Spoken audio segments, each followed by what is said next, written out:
Hello, everyone, and welcome to the Jen Marples Show. Today, I've got a gorgeous guest. Her name is Natalie Nixon, and she is the creativity whisperer to the C-suite. I just love this, a creativity strategist. So we're going to get into what that means in just a minute, but I'm going to give you a little bit of this queen's background because she is incredible, and we are lucky to have her on the show today, and you'll know why in just a moment. She is the author of an award-winning book called The Creativity Leap: Unleash Your Curiosity, Improvisation and Intuition at Work. And she has been ranked among the top 50 keynote speakers in the world. Let that sink in, by real leaders. And she's been valued for her accessible expertise on creativity, the future of work, and innovation. And she is the CEO of Figure Eight Thinking. And she advises leaders on new ways to reframe futures by applying wonder, rigor, and foresight to amplify growth and business value. Now, I have I should say, the pleasure of being in Natalie's company at a retreat, and she spoke and took the whole group through an exercise. So we're going to kind of get into how she unlocks creativity in folks. And I think I want to start off before I want you to, well, actually, let me start. I'm jumping ahead because I'm so excited to talk to you. I want you to give us just a quick overview, Natalie, of how you got into this, because I do think everyone listens to creativity and you're like, what? You can do work around creativity if you're not an artist or you're not a dancer. And everybody thinks creativity means I don't make any money, or maybe I'm one of the rare few in advertising who can make money because of creativity. And so what I love about you is that you're taking this thing that you're saying that's innate in all of us and extracting it to help us all be better, do better, be more creative, and be more successful in business and life. So I can't wait to dig into all of that. But how did you get to where you are now? How does one become a creativity strategist? And how did Natalie become the creativity strategist and the CEO of Figure Eight Thinking? Well, first of all, Jen, thank you so much for inviting me to be on your show. It's a real treat, and I am excited for our conversation. My journey to becoming a creativity strategist has been an incredibly loopy one, and it really has been a result of me committing to following my heart and my intuition, which meant in reality that I have done a lot of different things, including having been a middle school teacher, worked in the fashion industry, first as an entrepreneurial hat designer, then in global sourcing, living in Sri Lanka and then Portugal, and traveling throughout Asia, making bras and panties for the Victoria's Secret brand.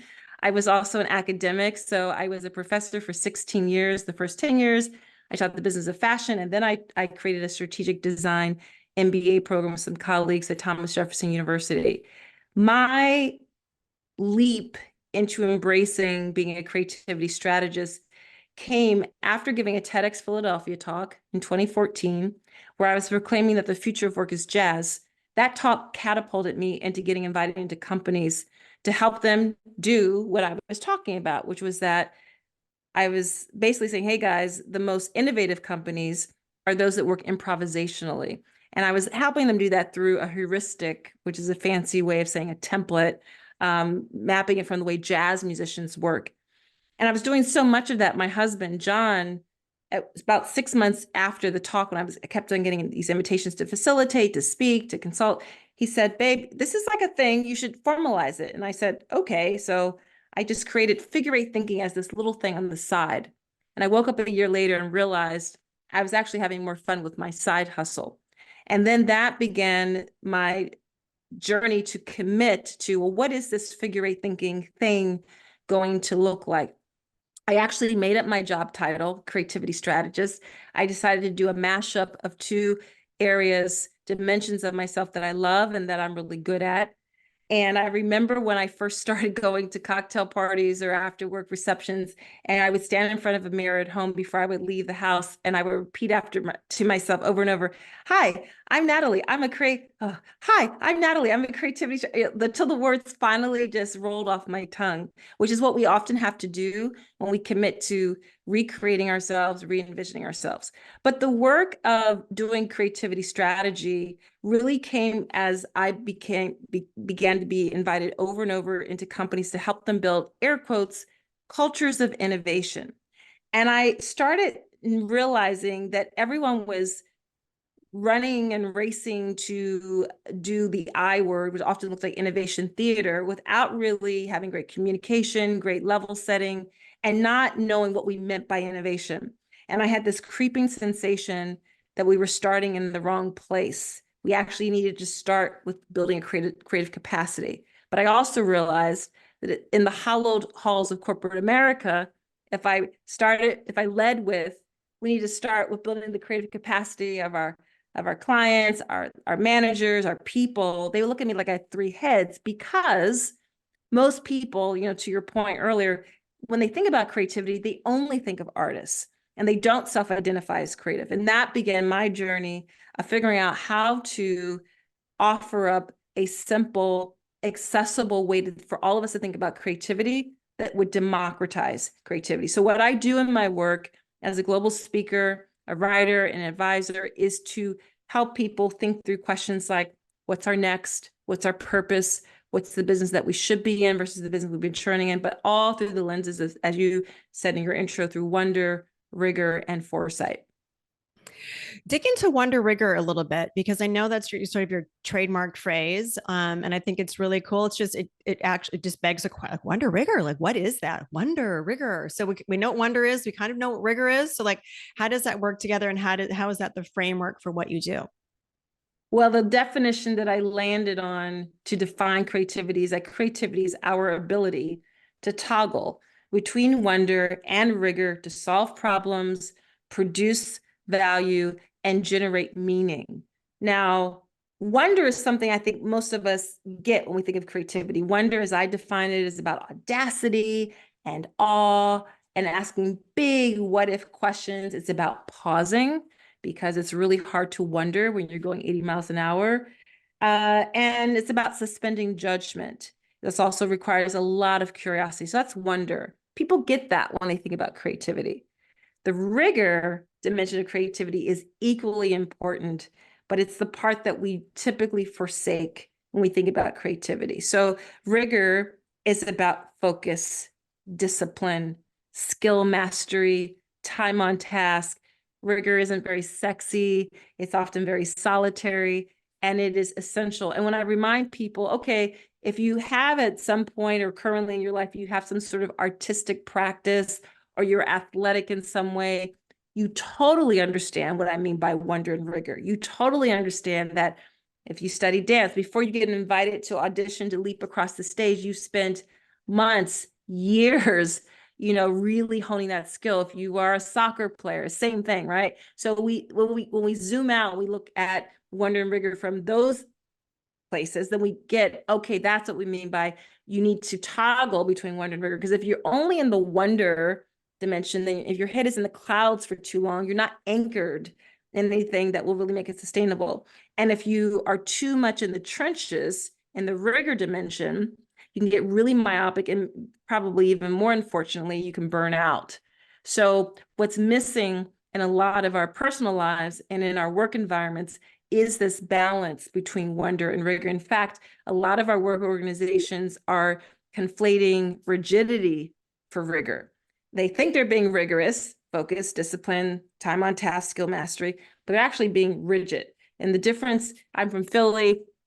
In the Commonwealth of Pennsylvania, we have this mythology that every February or so, the groundhog will come out, and if it sees its shadow, that would tell us how many more weeks or not we have of winter. The groundhog is rigorous because it's taking into account its landscape, right? So in rigor, we are accounting for the environment. When we were being rigid, we were saying, nope, we said we were going in this direction. We got to keep going this direction to save face, even though what's really needed is some tweaking and pivoting and changing.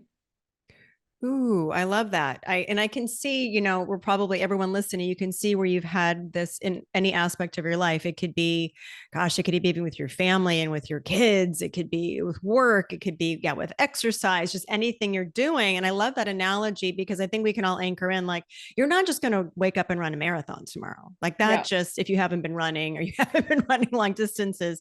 So there has to be that wonder, like with the what if, what you're saying, what if, but then I got to anchor that into, I got to train. So there's this balance, and probably it's got to that's start with the dream, right? It's got to start with that hopeful, audacious thought that occurs to you, and then going back and forth between that rigor and that wonder. so Take us through then the process. So many different types of women listen to the show. Some are entrepreneurs, some work in corporate America. And I think we all want to be improving and doing things with the best we can. We all want to get our gold stars. And I know that's like the perfectionist thing. And I think you just said something earlier about that. You don't want to be stuck in any one way and be afraid to go, okay, well, I put all these eggs in this basket, but this wasn't the basket I was supposed to be in. I've just kind of gone through this myself of like we all, and I talked to a friend last night about a huge rebrand she just did with her company. So I know your process probably helps people get to that place. So what's kind of a simple process where we can use your methodology to attack, and let's just use work or career Yeah, right now let's. for your example. So I've had those moments. Actually, the inflection point, the crossroads I was at when I decided to leave a 16-year career in academia to become an entrepreneur. I had what I call my first world existential crisis. I was like, if I'm not a professor, what am I? And like, calm down, girlfriend, like life will go on, right? But for whatever it is for each of us in those moments, it seems pretty major. So there's two frameworks that I'll share. The first is really coupled with the Wonder Rigor framework, because I realized it wasn't going to be enough for me to tell people, okay, toggle between wonder and rigor to solve problems and off you go. You'll be creative. How do you do that in a consistent, sustainable way? And that's where I introduced the 3 I's, which is actually part of the subtitle of my last book, which is that the way you can do that balancing and toggling back and forth is by committing to inquiry, deep curiosity, which starts with self-inquiry, the ability to ask yourself questions, and being brave enough to also ask others questions. Improvisation, which is about a commitment to being experimental, trying new things. And really that I like to use the design and design thinking framework of prototyping, small, ugly, rough draft mock-ups of an idea. Don't let perfection be the enemy of good. And the third I is intuition. And intuition is something that I am increasingly interested in researching, reading about as a big part of my next book. And intuition, as I think of it, is about pattern recognition. It's, sometimes I call them brain feelings, right? Intuition is that nudge that I should go left, not right. I should work with her, not him. And it turns out that we are hardwired with this antenna inside of us called the vagus nerve. It's the longest cranial nerve that extends from the medulla oblongata down through the heart into the gut. And now we know about this second brain in our gut because of the complex nerve system extending from the vagus nerve. And I was just talking to a friend of mine, a very smart woman named Eve DeRosa. She's a professor at Cornell. She's a neurobiologist. We went to college together, and she was telling me about how the nerve system from the vagus nerve even extends into the lungs, in addition to the heart, and through some of our other organs. So it's a really interesting, my words, not hers, antenna, interior navigator, right? So that's why I think of the role of our intuition. And it turns out other researchers have learned that there is a correlation between paying attention to your intuition and cognitive, rational decision making. So while we might want to say, oh, that's so woo-woo and we can't prove it, and what's the data and blah, blah, blah, it actually now scientists are learning that there is a correlation. So that's the 3 I's coupled with Wonder Rigor. The other framework, which is actually a part of a course I developed, I have a course called the Wonder Rigor Lab, and it's a self-paced course that takes people through 4 modules to go from an idea to an actionable thingamajig. The actionable thingamajig could be a product, it could be a service, it could be an experience. And it really comes from that existential moment I had when I was making the decision to leave academia, where I had stories that I was telling myself, as well as blatant stories from my mom or expectations from society or family. A Black woman with a PhD. I worked full time while I earned my PhD in 4 years. I was one of 2 full-time Black professors at the university where I taught at the time. I had a lot of ego attached to that career path. I had sacrificed a lot. I was very proud of what I had accomplished. And then I was thinking about leaving that. So Here is the other way I like to help people begin to apply creativity. It's called the LEAP method. So no surprise, it's related to the title of my book, The Creativity Leap. And in each of those letters stands for a series of exercises that I've designed. The L is about leveraging everything that you've experienced and that you have been able to accomplish in your past. So the L, leveraging, is about backcasting and doing some deep reflection about taking stock and taking inventory. The E, so after we've done the backcasting, we do some forecasting. The E is about envisioning. Where do I want to go? What do I want to be? Who do I want to be? Why? And being incredibly preposterously audacious about that.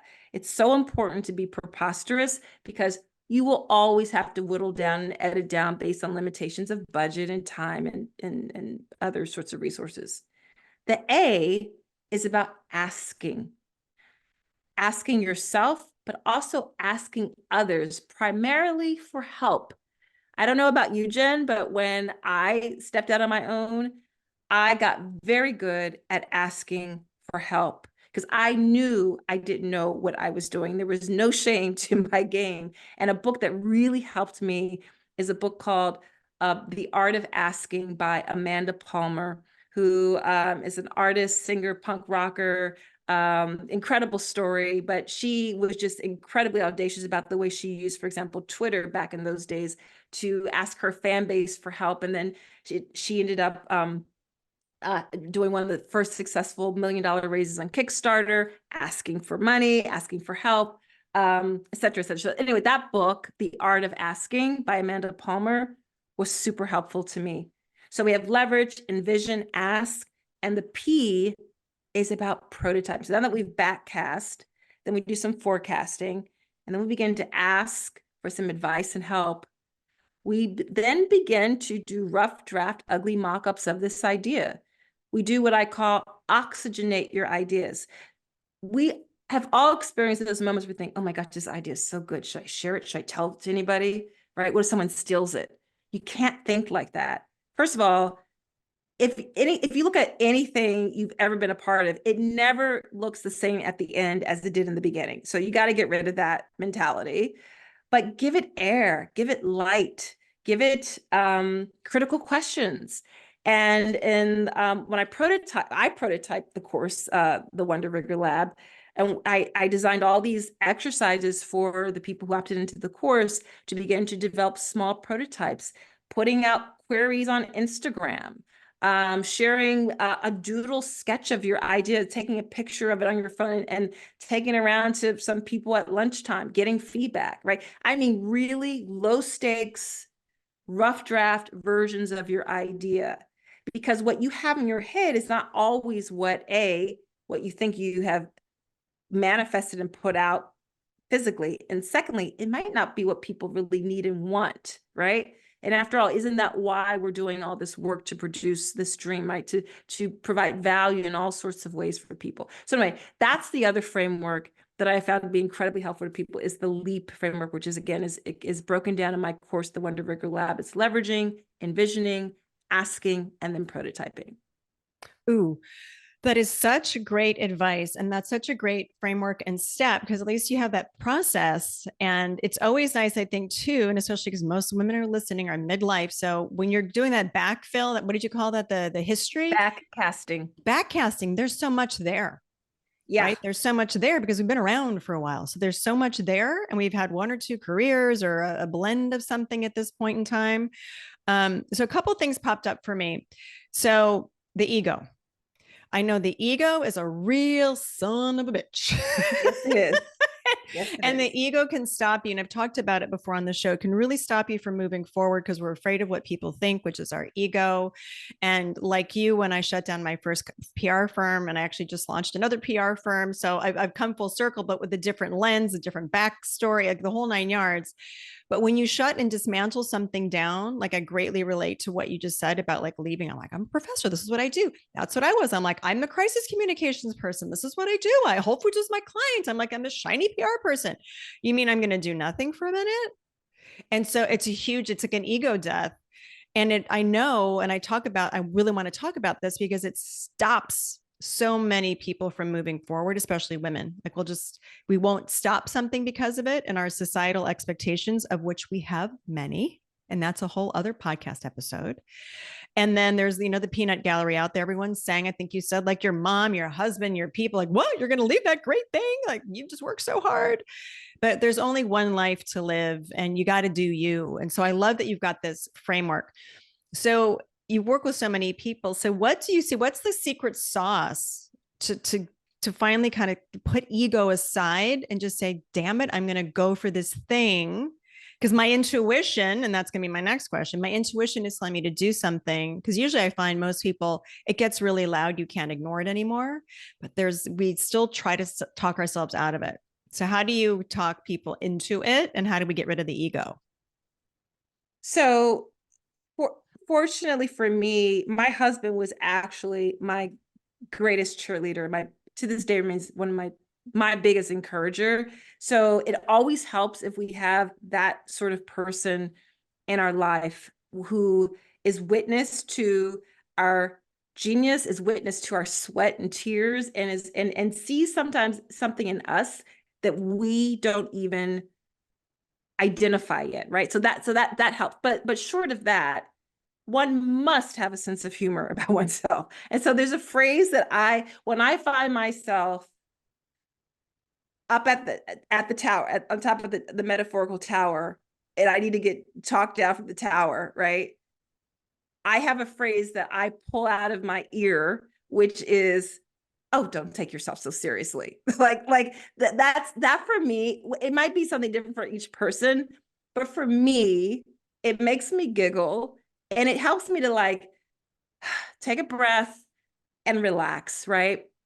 So there has to be some elixir that you have in your life, in your mind, in your head, a mantra, a phrase that you can use to help you tone it down and zoom out.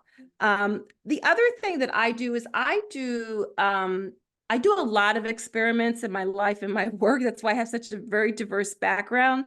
But I also like to do this mental experiment of imagining myself at this crossroads that I'm in, and I do a mental exercise of imagining, okay, what if I did do this? How do I feel? I don't even think about what would the outcome be. I don't think about the tangible, air quotes, important stuff. I think about how would I feel? I start there in that pathway. And then I go back to where I am, all stressed out and confused and lots of unknowns. And I think about, okay, what if I don't do that? How do I feel? It's 2 years from now. It's 5 years from now. And again, I go back to something I shared earlier part of our conversation, Jen, which is that I really committed 2 years ago to honor my intuition and to honor my gut, which is not to say that that's an easy thing to do. It's super hard because it's so murky and ambiguous, but it started for me when I was a sophomore in college, and I called home, another first world existential moment. What am I going to major in? I called them to my parents. I didn't want to disappoint them. They had sacrificed a lot for our education. I wanted to get a good job at the end of a very expensive education. And I seemed to be very disinterested in everything that seemed to be impressive. I wasn't interested in economics or political science. And I called them and I said, I don't know what to major in. And this is in the days when there was a phone in the kitchen and a phone in their bedroom. Each was on a phone. And they said, well, what do you like? And I didn't want to answer because I thought they would think, oh, what is she doing? What is she doing up there? And I started to avoid the question. I started talking up the stuff that I tried, but I wasn't that good at it. I thought it was boring. They asked me again, what do you like? What are you interested in? Finally, I confessed, I really love anthropology. I just took this intro course. It's so cool. And I've been loving these Africana studies classes. I'm going on, and my mother and my father almost at the same time said, that's what you should study. And I was like, what? So you'd be okay if I study that, maybe even had a double major in that? And my father said, Natalie, if you study what you love, you will have to turn away opportunities, because no one will ever have to tell you to get up earlier, stay a little longer, work a little harder. And maybe sometimes to their chagrin, I took their advice my whole life. So so I'm telling that story to also say you have to be still. You have to really do that mental experiment of projecting yourself into those two future scenarios and pay attention to how does it feel. And my mother years ago told me, she said, Natalie, when you don't know what to do, don't do anything yet, because there's constantly other variables at play, unbeknownst to you, that are going to affect your decision. It will become clear. And so I've also taken that advice. It's okay to say, I don't know yet. It's okay to do nothing and to use your sense making, pay attention, observe, ask for help.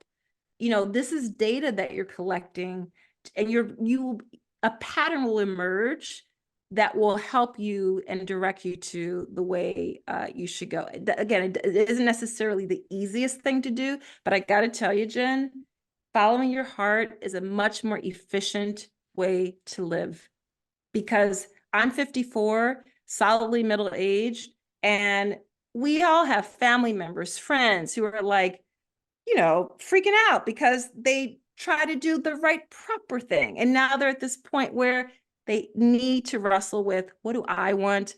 Wrestling with their intuition. So it's a much more efficient way to live, in my opinion. I love that. And thanks to mom and dad, I was also liberal arts major, Yay! English, and I love to read, but it served me well. I mean, you never know. But it's like, do what you love. I'm like, well, I love to read. Like in Yes. junior high, I read like the whole library, I'm like, I love to read. Like, why not? It's easy, right? Put a For math you, class in yeah. front of me, and that just made me tremble in my boots. But I can write a 25-page paper about why I don't want to take that math class. So I love, thankfully, it's so nice to have supportive parents too. It really is. Man, it helps. And it's just a total sidebar. I've got a son who's applying to college, and it's really interesting the pressure that these kids are under to kind of have it figured out. And I said, you kind of have your idea, but I don't want you so locked into your idea that you're not going to give yourself permission to change. So we're both, my husband and I are in alignment. Like, we want you to go take a bunch of different classes. If you think it's going to be business, great. There's so many different ways to go, but you're not going to have it all figured out, son, at 18. And part of college, it's, experimenting and changing. And I think in this day and age, and I love what Chip Conley's doing, like at the Modern Elder Academy, it's, we get to keep learning and changing and growing. And I look at my son and I'm like, God, remember I don't know, maybe we all had our first quarter life crisis at 25 of like, what are we all going to do? And we're like, 25, that's a baby. Oh my God, to think we needed to have it all figured out. Cause now we're all figuring it out again in midlife. And no matter what we're doing. And I just actually hosted an event last night, and one of the women asked a question, and it was actually a statement. She just appreciated being there, but she had said and made this point that really when you get to midlife, no matter what you're doing, things need to take on more meaning. And it's to exactly what you're saying, really listening to your heart and to your soul, to your gut.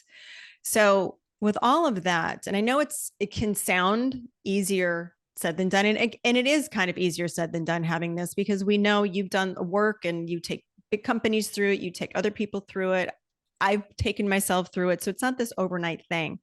But what I want women to really walk away with from listening to this today is their intuition and really listening to it. So, and I know we talked about it a little bit, but so imagine there's women going, yeah, I can't listen to my intuition. I've got bills to pay. I've got mouths to feed. I'm running from X, Y, and Z, and I've done this thing the whole way. And they're on that hamster wheel. Where can they start to tap in? Because Natalie, what I have found when I sit and get quiet with myself, the stuff that's talking to me today is the same stuff that was talking to me for years. But you have to give it space. So what would you say to those ladies listening right now? So, not to terrify them too much, but if you don't commit to pausing, there's that incredible book, The Body Keeps the Score. Your body will break down, and your body will force you to sit your ass down, which is not the way you want it to happen. And it doesn't have to be going on a long, far away, expensive retreat for a whole week. Then you're like, I can't afford that, or I can't afford the time, right? It's these micro moments of committing to yourself. You know what I have right here? I have a 5-minute sand glass. It's not even an hourglass. It's a 5-minute sand glass. So I'm a big proponent of daydreaming. And I give these away sometimes as gifts. And I started it out, sometimes I do in the morning, sometimes I do in the afternoon, but it's a reminder for me to just sit there. I don't have to meditate, because meditation to me, I'm not going to fake the funk. I find meditation really hard because it's always a focus back, focus back. I actually give my mind permission to wander. I listened to this morning to like all the sounds in the house. Oh, that's what the heater is sounding like. The boiler is sounding like, and a little bird like somehow likes the winters somewhere far away. And oh, look at the raindrop just dripping down the window pane. Just 5 minutes. It's not 5 hours. It's not an hour. It's not 30 minutes. So whatever way you can hack that time, it adds up and you'll begin to look forward to it. So my fear tactic is you don't want your body to tell you in a moment of breakdown. Give yourself those moments. It could be in the bathroom, right? We have these wonderful / sometimes threatening smartphone devices. You can put a timer on for 5 minutes, right? Take daydream breaks. But and also movement is also a really way that will get you into your thoughts. For me, it's dancing. It's something. Sometimes it's because in the movement, you're not consciously thinking, right? Our bodies are designed to move. There's all this research about how important it is to walk, how some of the greatest thinkers, Einstein and Thoreau, so many other people walked, and we are meant to be ambulatory. So whatever, if you're not a runner, or you're not a dancer, you're not a swimmer, whatever your thing is, you can walk around the block, right? So all of those micro bits are ways to hack that peace into your life, hack allowing your vagus nerve to do its work and to be more attuned to it, so that you can pay attention to your intuition. I always remind people, intuition is like a muscle. It's like a sonar. The more we use it, the stronger and clearer and louder it gets.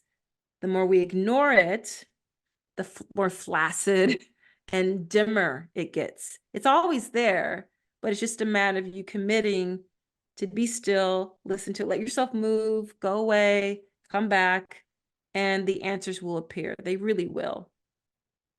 I love that you mentioned that about movement and just kind of getting out of your zone. I swear I have my best ideas in the shower, on a walk, going to yoga during yoga, but unfortunately I can't have my phone and take notes in yoga, which defeat the purpose of yoga. But I'm like, God, I hope I remember these thoughts when I leave. I'm like frantically like jotting them down.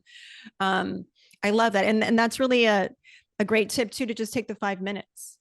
It doesn't have to be it doesn't have to be a big thing. Like, and especially if you go to retreat, then you're going to demand from that retreat or this big action clarity. And it's not going to come in 1 week. No, not at the end of it won't.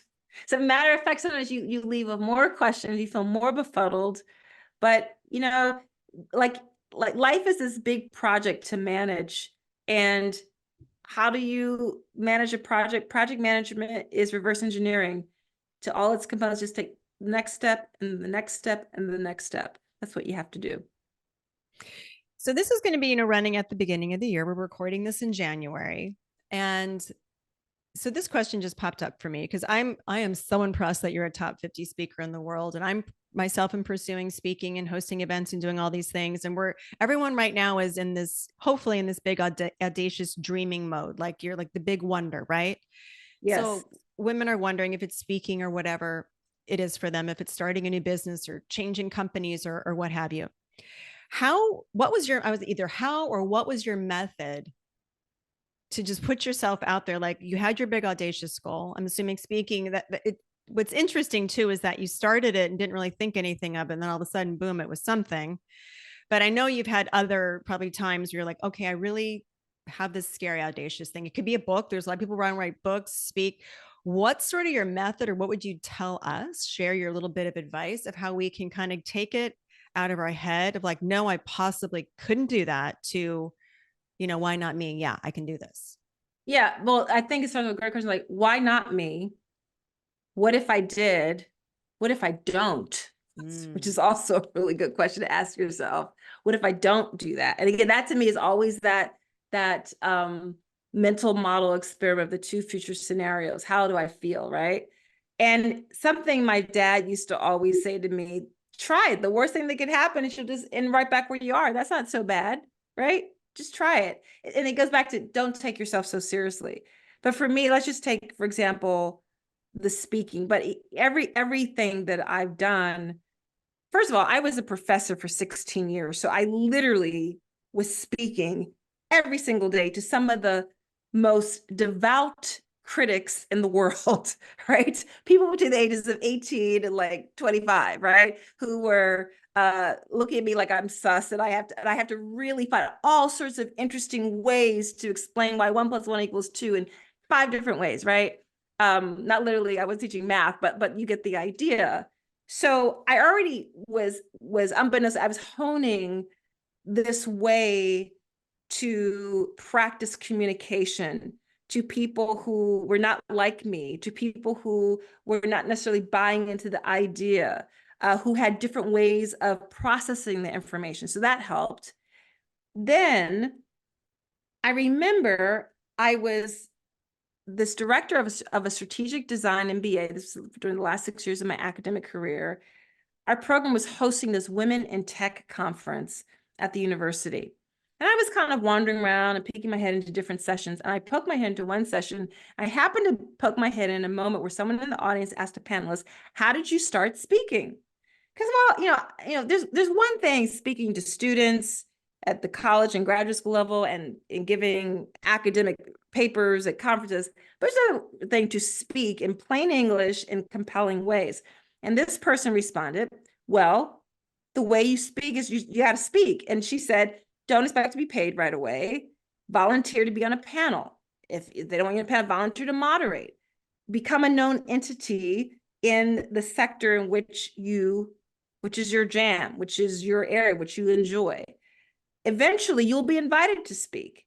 Eventually, you'll be offered some money." Like, "Oh, that's nice. Thanks. I didn't expect that." So literally for me, I took that advice and I started thinking I would like to speak more. Because I was kind of an accidental academic, and I always was super interested in connecting the dots between theory and practice. And I thought, especially with the strategic design and BA program, there was so much there that I thought could be of value to people in practice and industry and business. So I took that to heart. I started volunteering, and like this person said, I began to become a known entity, and then I started getting paid.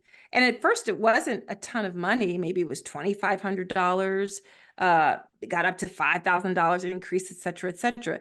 But that's how it starts.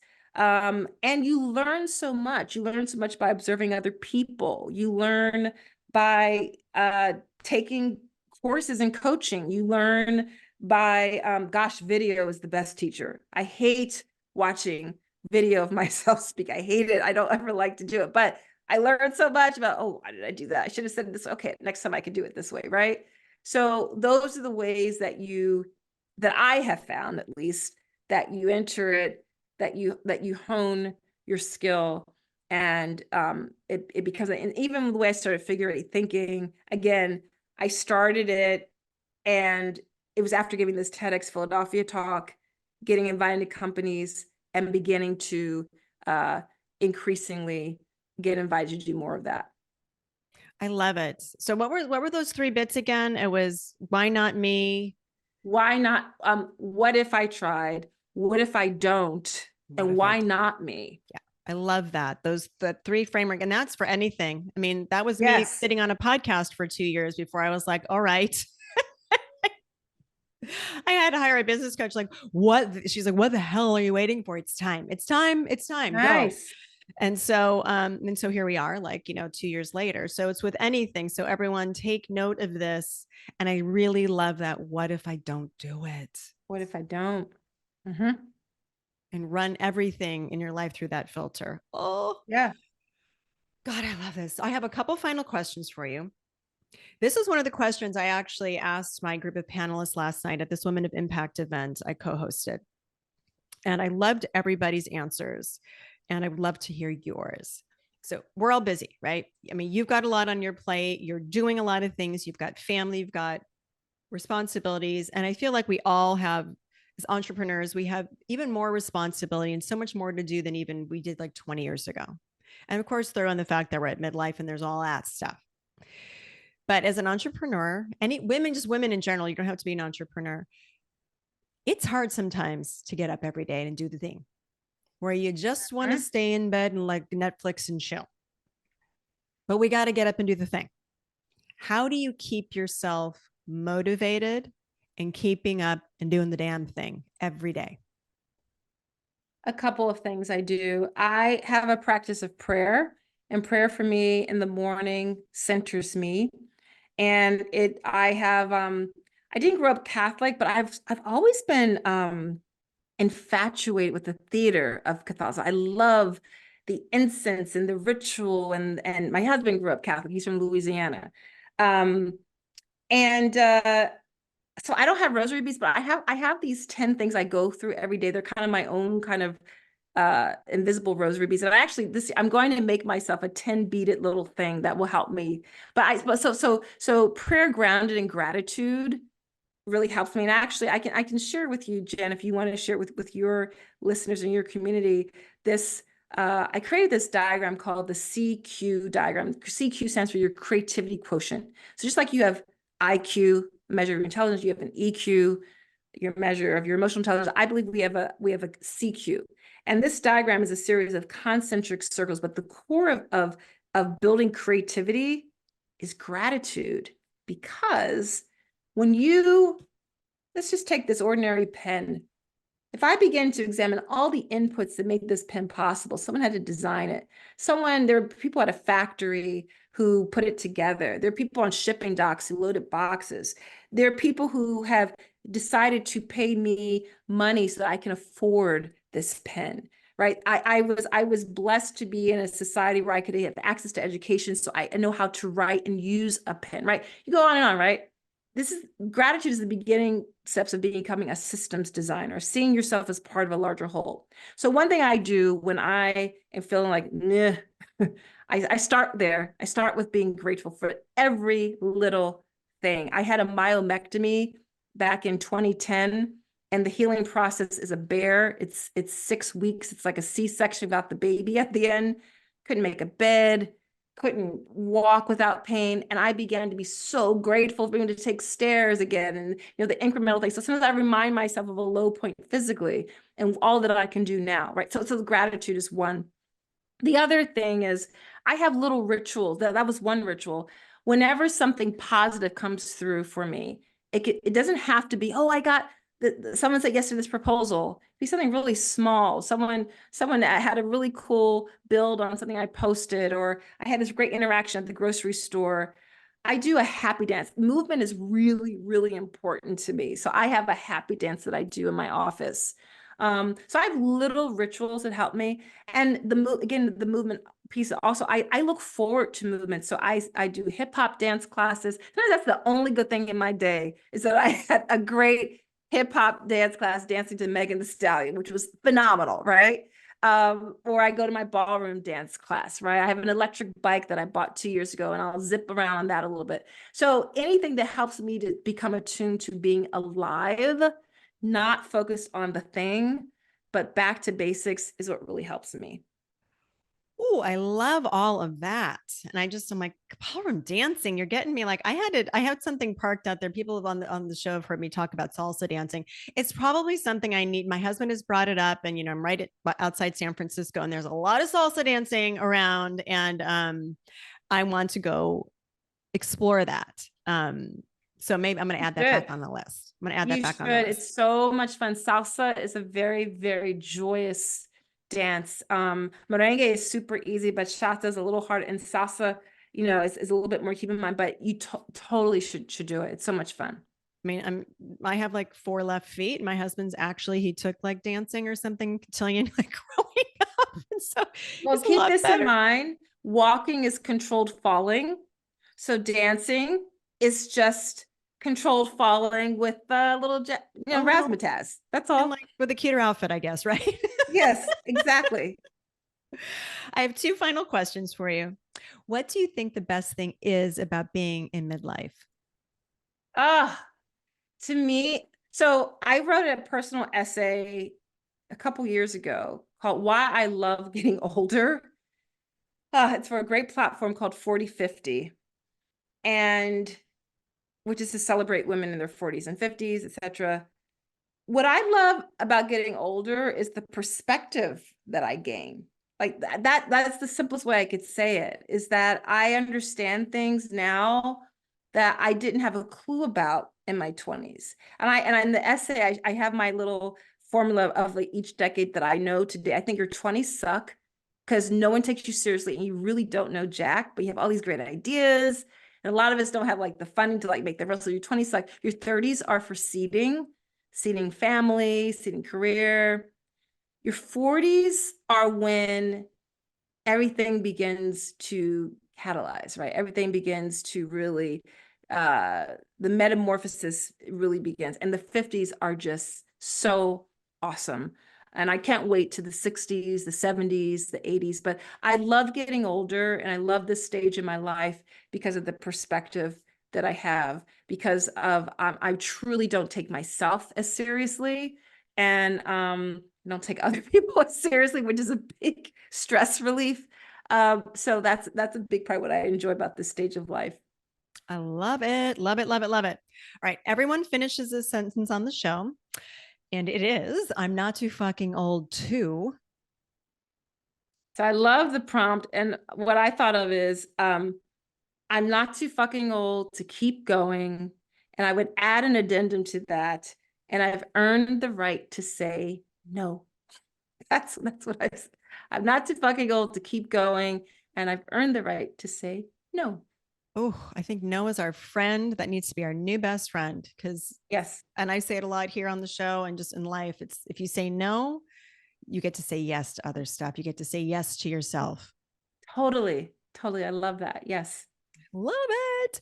All right. So where can we find you, support you, get all the things? We'll link all of that in the show notes to everything you talked about, even the book you mentioned. So, but let everybody know where we can find you.